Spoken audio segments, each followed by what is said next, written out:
Hello there, my name's Card, and I'm a social sciences and history researcher who's recently taken to making short videos which relate to my interests. And today, I'd like to talk about something that's been on my mind for quite a while. One of the all-time greatest hobbies to ever exist is simply discussing who would win in a hypothetical fight. The concept itself practically predates agriculture. We've discovered Sumerian cuneiform tablets from 6,000 years ago, recording passionate debate between the most learned scholars in all of ancient Mesopotamia about who the strongest man to ever live was. And not a thing about human nature has changed since. It's a fun little cooperative thought experiment that has appealed to people forever and can be enjoyed by just about anyone of all different levels and areas of expertise. Regardless of if you prefer discussing historical hypothetical matchups, like, say, Napoleon Bonaparte fights Stonewall Jackson, or fictional crossovers like Superman fights Goku. It's, without a doubt, one of the best ways to spend 10 minutes talking with friends, whether you're on the playground at school, in the break room at work, or just browsing internet forums at 2 a.m. in the morning. And pointing to that latter example in particular, too, there's one hypothetical question I see brought up seemingly more and more these days, and it's one I'd like to briefly address here, if only so that next time I see the matter raised, I can point people towards this video, but also because I feel pretty confident breaking from the emergent consensus that always seems to pop up seconds after the question itself is raised anywhere online. And as you can see from the title of this video, the question is, all US presidents fight, who wins? And before I even start laying down ground rules and parameters, I'll say that if your first instinct was to answer either Andrew Jackson, Teddy Roosevelt, or Abe Lincoln, not only are you flat wrong, I think you've picked up one of the most uncritically thinking and pop culture minded views of history that's currently floating around the internet. And in a minute, I'll tell you why. And as a bonus, I'll also tell you what the real correct answer to the titular question is, too. Now, just so we're all on the same page here, or in case you do happen to be unfamiliar with what a hypothetical matchup like this is commonly intuited to look like, what we mean here is if every US president, from George Washington to the at time of writing incumbent Joe Biden, fought all or any other US presidents hand to hand to the point of fatality or physical incapacitation, which POTUS would be the most consistently expected to win? That's 45 individuals in total, Grover Cleveland only being counted once, and assumed to be fighting one another in a neutral environment, unarmed, and all else being equal. And for the purposes of this exercise, each president is physically as they historically were during their time in office. That doesn't strictly mean each combatant on their first or last day of their respective presidencies either. Rather, treat it as a sort of amalgam of their physical attributes, experiences, and capabilities during their term. Now, I feel everyone should be clear on what we mean. Like I alluded to a minute ago, whenever I see this topic come up anywhere, and especially online, I see people jump in as quick as they can to talk up three presidents in particular, Jackson, Lincoln, and TR. And I think anyone doing that has completely missed the point of even having this discussion. A topic like this is supposed to give you a chance to make use of a bit of your own knowledge and enjoy considering the merits of all the possible options. It's an opportunity to get to bring up some of the more obscure presidents and take a look at who they were and have a little fun discussion by actually considering their merits. But what I've seen people do more and more when this sort of prompt comes up is try and jump right to an answer they've heard before, as if there's one single correct response and they just need to prove how clever they are. Even more egregiously, you get these types of people online by the barrelful. I guarantee if the which president would win in a fight question ever comes up on just about any internet forum, you'll get people tripping over themselves within minutes to recite one of the few pre-approved, open quote, acceptable answers, all for the sake of some perceived online clout.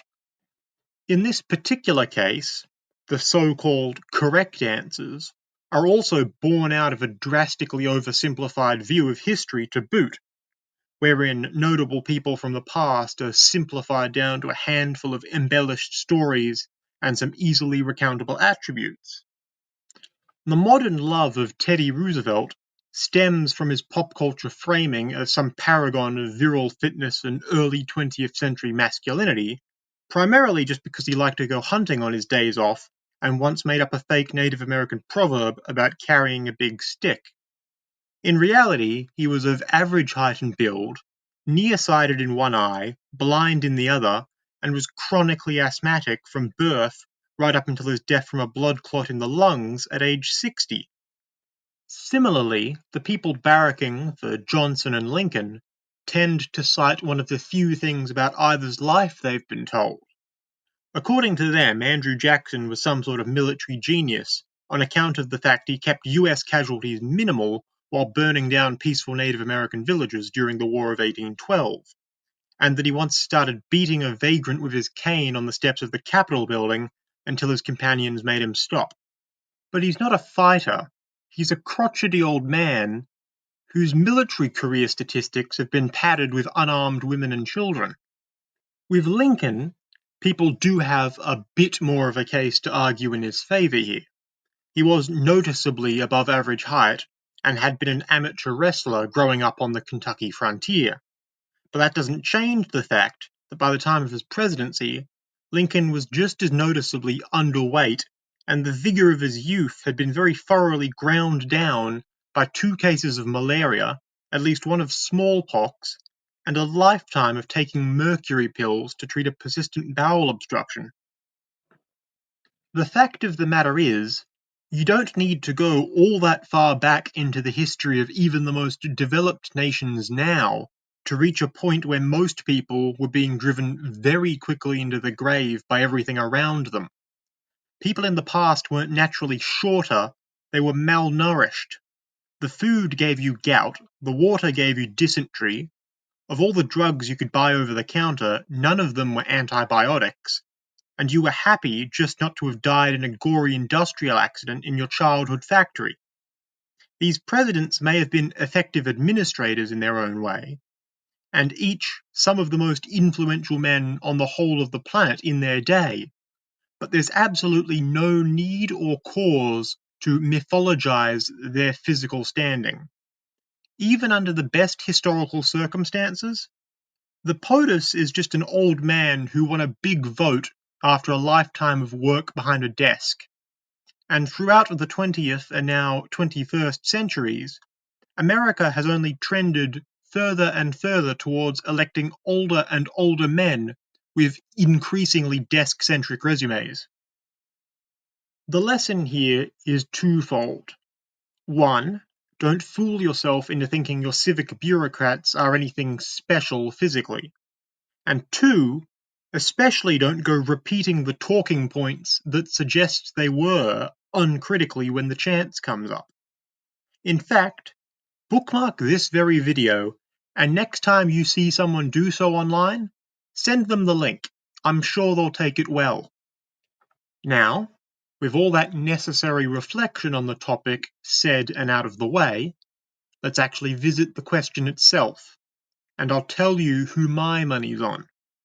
I think the easiest way of doing this sort of thing is essentially to pull up a chart of all 45 men and start by judiciously crossing off all the obvious wrong answers. I've already mentioned why I wouldn't back Jackson, Lincoln, or TR, so count them out. A few other obvious eliminations. The other Roosevelt, FDR, wheelchair-bound with polio. JFK, young, and you'd think fit, but actually one of the most chronically unwell US presidents, even before he lost most of his skull and all its contents in his presidency's final moments. William Henry Harrison, famously frail, died of a cold less than a month into his term in office. Joe Biden, far too past his prime. William Howard Taft, massively overweight. Grover Cleveland, Chester A. Arthur, and Bill Clinton, all significantly overweight.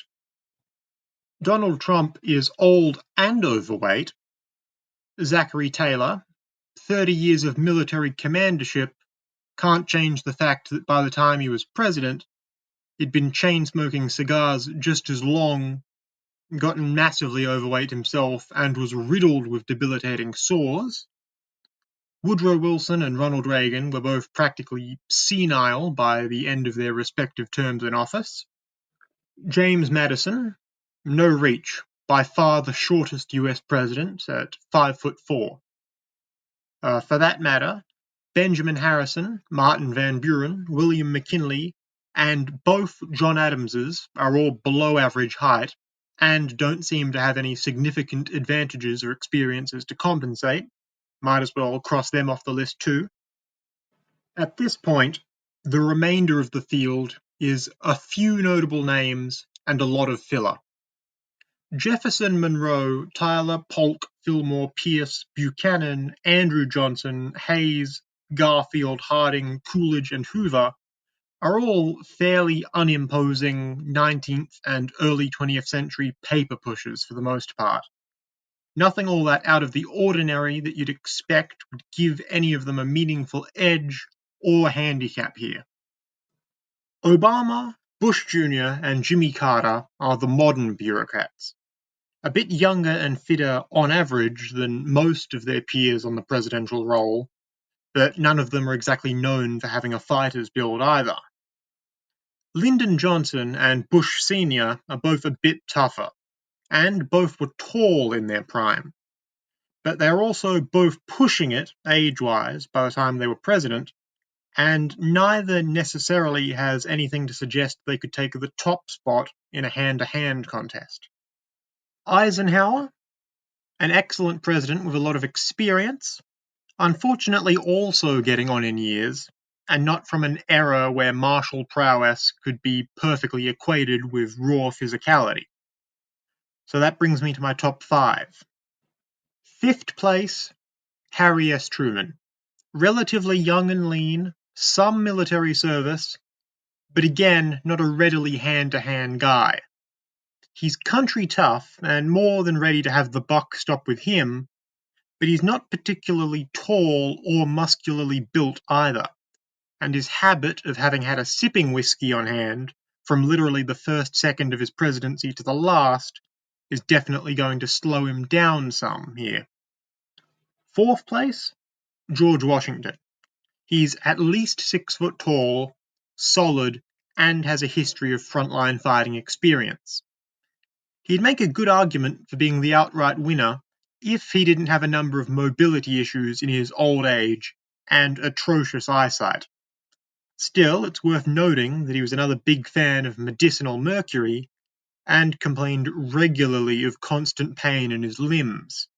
And let's just say there's a reason that he died in 1799, when most of the other founding fathers lasted at least another decade or two. 3rd place, Richard Nixon. Perhaps a surprise that he made it this far up the list, but I feel he's actually a solid choice. Relatively young, fairly tall too, and definitely a real go-getter, which counts for a lot. He had the sort of frugal Quaker upbringing that meant he was consistently one of the fittest US presidents ever to hold office, and would only very rarely get so blackout drunk while on duty that Henry Kissinger would need to hang on to the nuclear launch codes for a bit. Had he have won the election of 1960 and gone straight into the presidency after serving as VP under Eisenhower for 8 years, he'd easily be my pick here. But unfortunately, he ended up being made to wait until 1969 to take office, which does reduce his edge a little bit. Further still, just as intangible factors, like the Nixonian drive to succeed, do have to be taken into account, so too does the unavoidable fact that fate just doesn't like some people have to be reckoned with. So I can definitely see Nixon placing in the top 3 through sheer application of will, but I feel he'd lose out on a position in the final itself. Second place, Ulysses S. Grant. I think Grant is a really strong contender here, and I'm sure quite a few others watching might have been thinking that too. He's a veteran of a lot of active combat in the Civil War and earlier, stout, headstrong, and keen. He's got a lot going for him. Unfortunately, you can also read off a long list of things that would be weighing him down here. He was another heavy smoker and even heavier drinker. Body was just decaying upright by the time he left office. Liver, kidneys, lungs, eyes, and stomach all failing, covered in lesions, terminal throat cancer.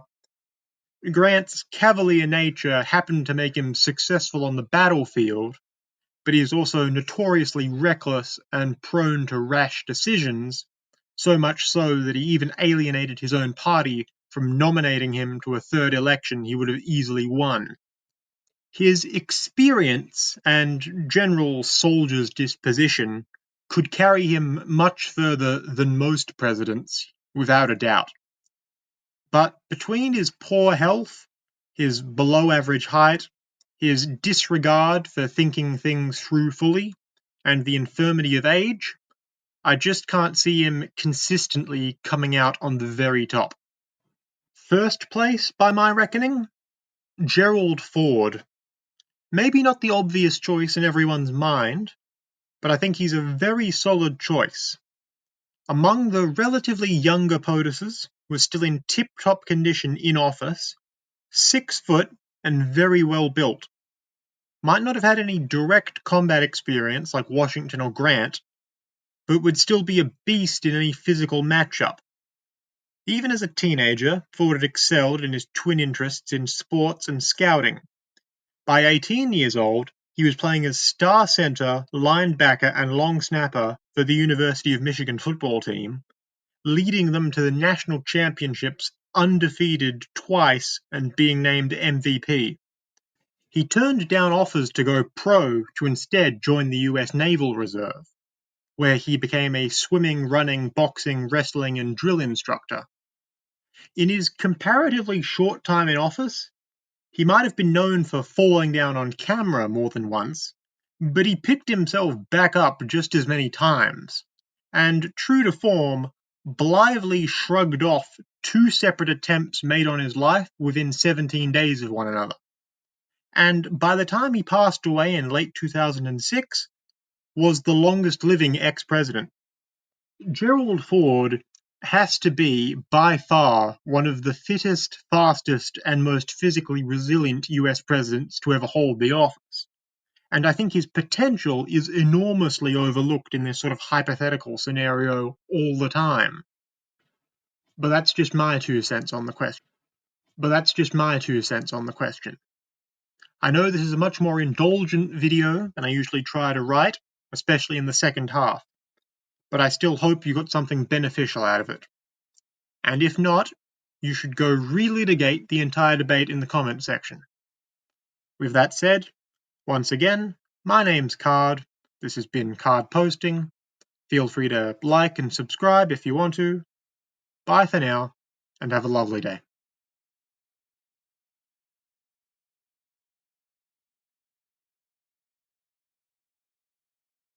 I'm Gerald Ford, and you're not.